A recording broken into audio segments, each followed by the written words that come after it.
Alright, you guys, so we're back with another video. Today I've got the 6.7 swap. I'm going to show you guys the intake swap. I've had it on there for probably, I don't know, I've probably put 20,000-30,000 miles on the truck since I put it on there. I wanted to make sure like it actually worked and all that, and my lines and all that wouldn't crack before I posted a video of it. I really need to get used to looking at the camera lens still, but yeah, a lot of you guys seem interested on the Facebook forums, so I'm going to go ahead and post a video of it, and hopefully it'll help some of you guys out. I'm going to try and get the lines to show you guys how the lines are bent the best I can. But let me get the camera flipped around here. But I mean, for the most part, I mean, it looks pretty factory. Other than this right here, I still am not done with this design yet. I want to make a block and have the factory #1 line holder hold this down, so that way it's got something holding it, because there's nothing actually holding this line right now.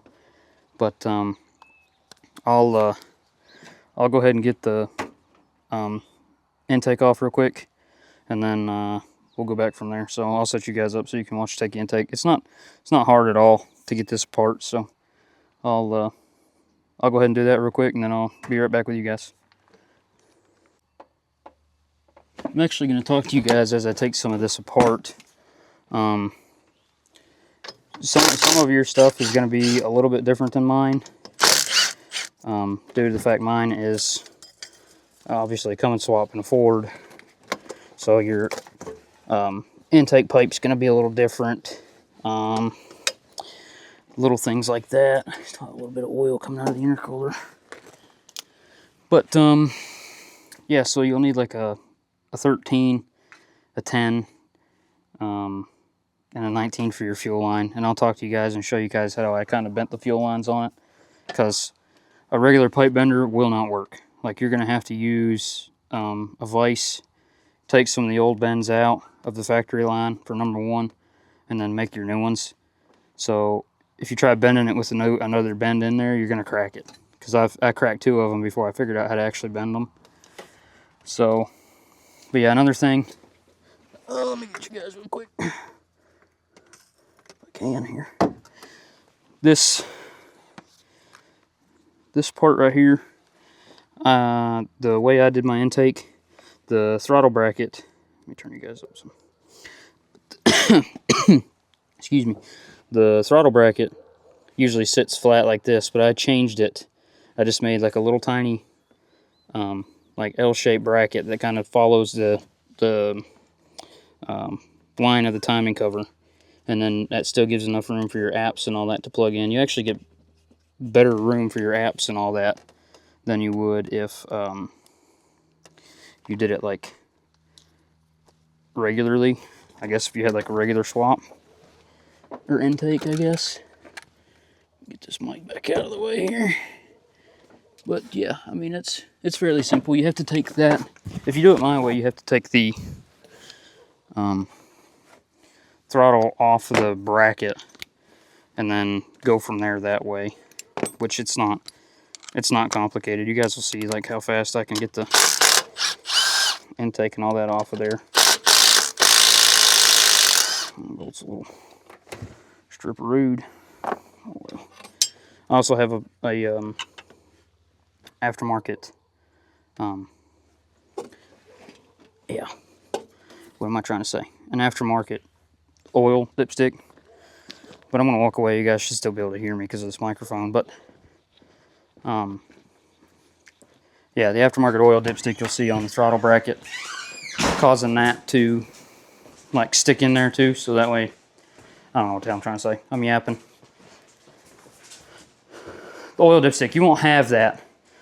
So if you guys want to use the factory one, you can just zip tie it around the tube, or get the one I bought. I'm trying to find the factory part number for it, but I've yet to find it. So it's kind of like wishy-washy. That's kind of the only thing I don't have set up or have found a way for a factory oil dipstick for you guys. But when I did it, I'll post a picture of it. I just had a zip tie around it to kind of cover it. It bolted like right here, or zip tied right here. But I mean, you can put it wherever you want. So, but I got my throttle out of here now, so I'll kind of show you guys this bracket. So the bracket is fairly simple. I mean, it's just a little tiny, like L shape, and I use just the front 2 bolts on the throttle. I mean, that gives it plenty of room for what you need. Crap. That gives you like plenty of room on what you need. I wonder if I can set you guys up like right here. Nah, that's not very good. I'll just put you back there for right now.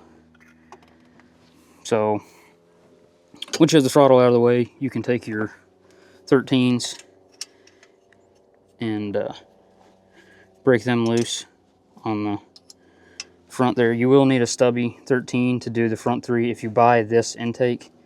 Patrick Brown actually helped me out a lot with this, and he has I want to say a GDP intake, and his sits up way higher, so you might actually be able to get the intake off without having to take the throttle out. But I was balling on a budget, so I just went with the El Cheapo intake. So, but yeah, I mean, these are not hard at all to take off. I actually need to take this off and change this gasket out anyway, so it's a win-win for everybody. You guys actually I haven't done an update on the truck now that I've done the radiator and all that. So if you guys would be interested in like another like overview of the truck and what all else I've got done to it, just let me know in the comments, and I'll be sure to make some videos on it. The 4R I've actually got completely figured out now, but I'm going to tear it apart for some of the shows and go over it really good. So if you guys would be interested in like a 4R video, I can hook you guys up with a 4R video. I've had that thing in and out way more times than I would like to admit, but I'll show you guys because the 6.7 intake also has I want to say it's an intake air temp sensor on it. So we'll get that taken care of, and I'll show you guys. I just welded a plate over it, and I mean, it seems to be holding up pretty well. So I got one more bolt back here I gotta get off, and then we'll go from there. This back corner bolt is really the only pain in the ass bolt on this intake swap. Other than that, I mean, it's really not that bad to do. I used some new like 13mm, I think these are M8s, with just a copper washer on them to seal the gasket off. But yeah, I mean, that's it for those 3 bolts, and then you just, with the copper washers, you can take your impact, go right down on your back 3. Maybe I need a longer extension here.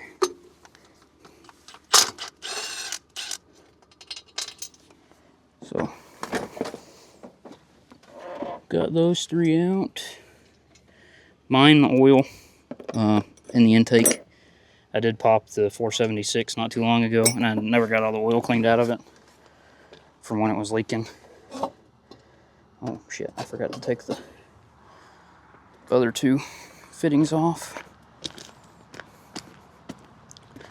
I'm trying to beat the sun a little bit so I can show you guys, at least tear apart, how easy it is.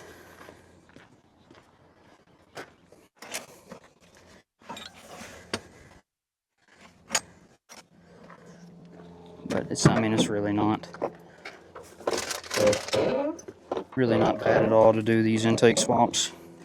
The hardest part's bending the line, and I mean, once you figure out how to bend it, I started at the bottom, made my bends around, and then got it where I liked it at the one spot, I'll show you guys.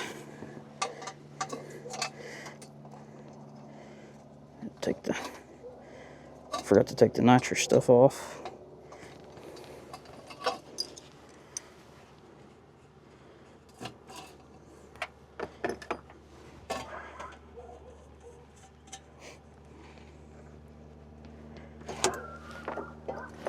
And this also is 1/16. Boost lines, if you guys want to run your boost line on the back of this, you can. It's not an M8 or a 1/8 inch plug. I don't know what it is. I didn't tap it. I'm not gonna lie, I kind of just fucking stripped her out and ran it in there that way. And still got a little bit of oil in there. But I will get you guys back out here and flipped around so I can show y'all. Sorry. But yeah, so these are not 1/8 inch plugs. They're like 1/4 inch plugs, but I just said screw it and ran them in there. But you will have your intake air plug right there. I just took and welded like a little square around it. Nothing major. The hole you don't have to weld. So, I mean, that's just MIG weld and it's held fine. I don't have any like weird boost leaks out of it or anything. So, but once you get that off, I mean, there's a better shot of the bracket I made there. I mean, it literally just follows the curve of the timing cover down, and it's just the front 2 bolt holes. Amp sensor, you will have to take. I don't have cruise control on my truck, obviously, so it didn't matter to me. But I took and right across here chopped that big like hook, so that's been chopped off to fit the new intake. But I mean, that really wasn't a big pain or anything. Let me turn y'all up some more so you can see better. I also have the Timbo apps. Let me try to set you guys down real quick.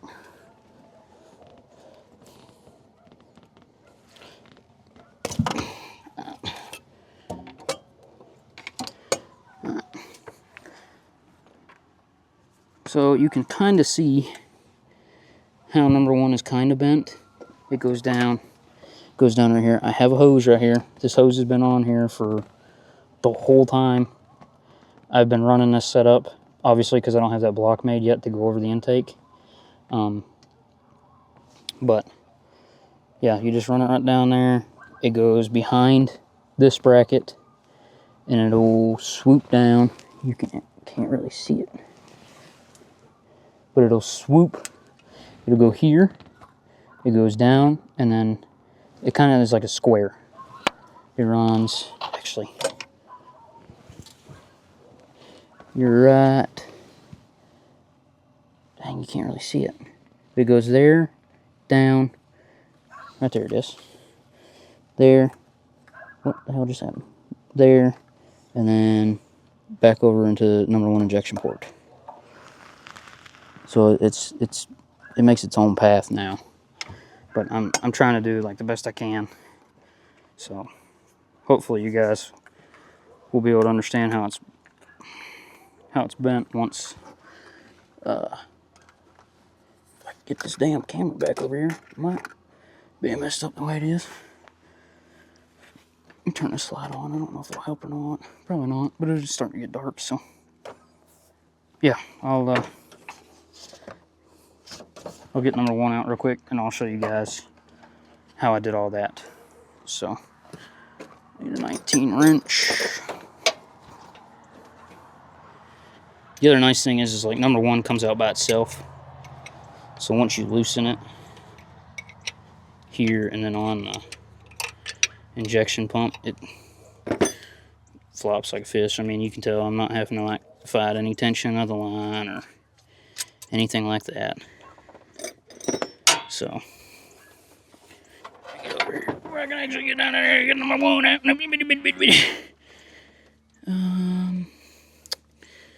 Yeah.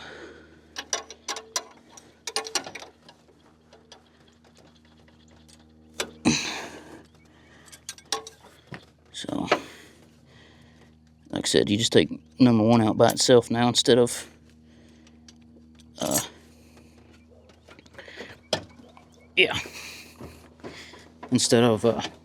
taking it off is like the I'm trying to get my camera to focus on my face instead of the, there it goes. So you just kind of wiggle it out here in between these lines. I probably will not be able to do this one-handed, but I'm gonna try my best for you guys. So come on, focus down there. Hold on, let me change the focus so you guys can actually see.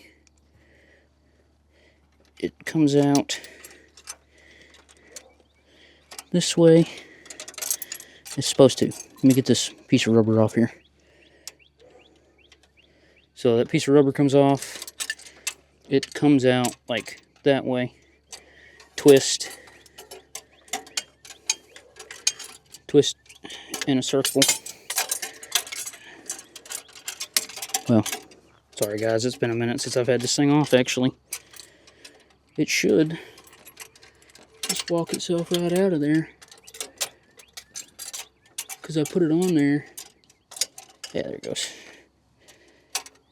Twist around just like that. It's a pain in the ass on my truck because it's swapped, so I got Ford stuff in the way. But it comes out. It just swoops around. So, I don't know if you guys are ready for this mangled up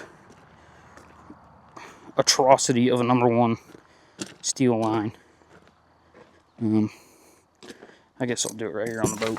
Get these beer cans out of the way here. So, I don't know how I'm going to get the bends to show you guys very well. So, this will be the top. Let me fix my focus again for you guys. So, that's the top. So, that'll go in. It'll come out. It's still, this is the factory bend. This here is a factory number 1 bend still. And then this is where you would originally bolt it on the front of the head, right behind the throttle bracket. But it comes up, it hits a hard left, it kind of has a weird, like kind of ovally hook. So it'll come out, go down, and then, so if you're looking at it from driver's side in, this is your hook that's going to come over the intake. And it kind of curves back and goes down and around. I'm sorry guys, I'm gonna try my best to show you all the bends of this line. And then, so this right here actually is where you're gonna have that rubber piece right here. So this will go down. It's gonna go down and around. Actually, I lied. I'm sorry. This is where the rubber piece is gonna be at. So that metal bracket, I'll take you back over here.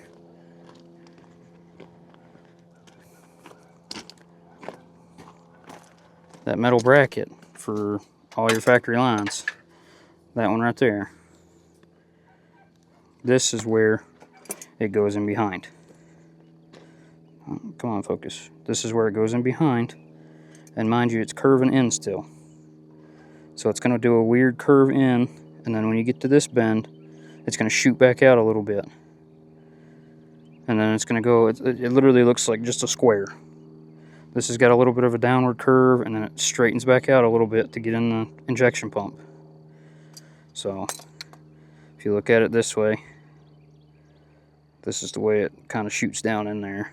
This camera is really freaking heavy.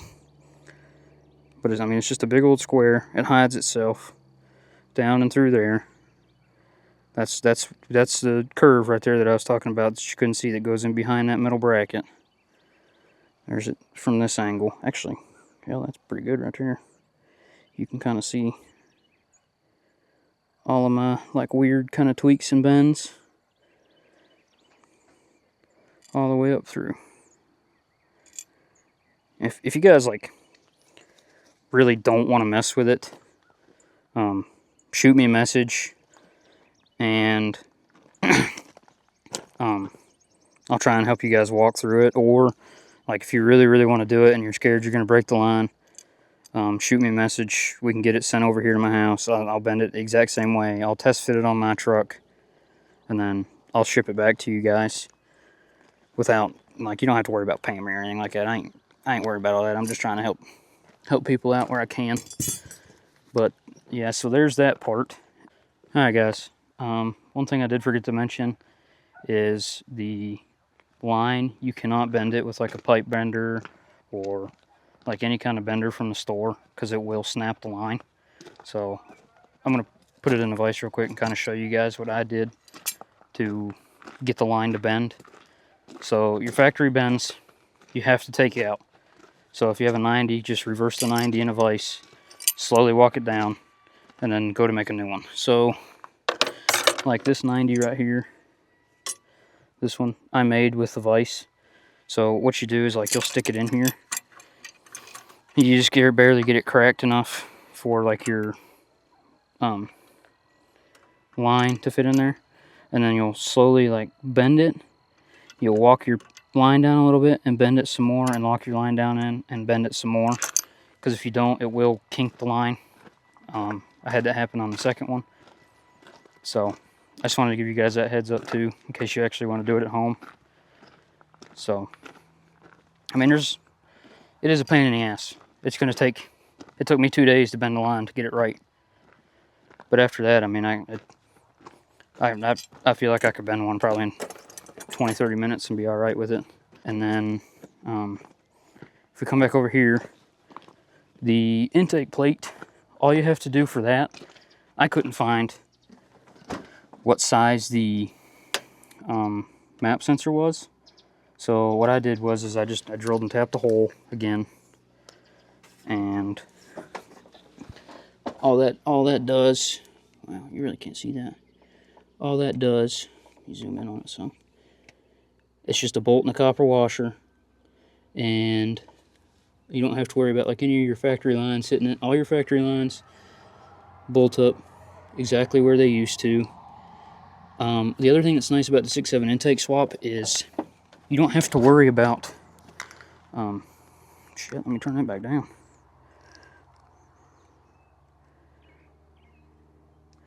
You don't have to worry about the paper 24 valve gasket anymore, because it's got the, I guess I could put that in auto, couldn't I? It's got the paper 24 valve gasket, so you don't have to worry about that anymore. It'll have the metal 6.7 gasket, which, I mean, I've put 65-75 pounds of boost through this truck, and I've not seen any issues with that gasket yet. So, but yeah, I mean, that's pretty much it.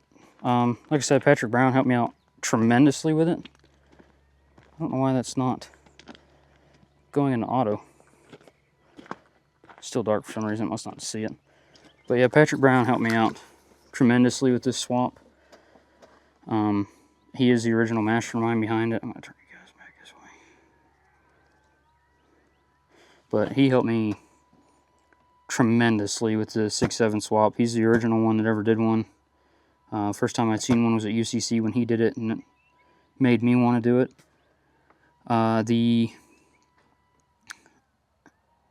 Everybody can call me crazy. I see a pretty decent drop in EGTs compared to what I had on the factory intake, and I also feel like the 476 spools better down low compared to what it did on the factory intake. It's not going to be a major difference, but I feel like you guys with smaller turbos and stuff like that are definitely going to see a difference in spool up times and EGTs compared to the stock intake. Also, I think that because the intake runner on the VP heads have that hump in there, so it automatically doesn't help like flow to number 6. So if you get an extra little bit of airflow in there, I would say it'll help it out a little bit. But yeah, I think that's it. But yeah, I really appreciate you guys like tuning in, checking out the 6.7 swap. Like I said, if you got any questions or if you're not comfortable bending that line, we can get it figured out. You know, just ship it to me, no cost. Like I'll bend it for you, send it back to you guys if you really want it done. The other thing I was going to tell you guys is if you have shied lines, the the bottom bend you don't have to do, because the way Shide has them is they're already like pre-bent up into one set, and then they just shoot out from there. So all you would actually have to do on the Shide lines is go from like right here. You'd have to make your other bend for number 1. Instead of it coming around this way and in, it'll go up and over. That's what Patrick did, and I know his hasn't cracked or anything. So I put a lot of miles on this truck before I decided to actually post a video, because if I was having lines cracked and all that, I was just going to go back to the factory intake and all that and not really worry about it. But yeah, appreciate it. Like, subscribe. I plan on posting quite a bit more videos now that I have a lot of free time. So we'll see what else is in store. The 4R I am going to tear apart probably midsummer, probably middle of July, because that's like off for show seasons. July's really don't have anything going on until the end of the month. So I can show you guys like some 4R stuff. I know some of you guys have 4Rs and 4th gens and all that. But yeah, that should be it. I plan on 4-linking the truck too, so that'll be a good video. Trying to think what else. That should be it for right now. So yeah, like, subscribe, and I'll see you guys in the next video.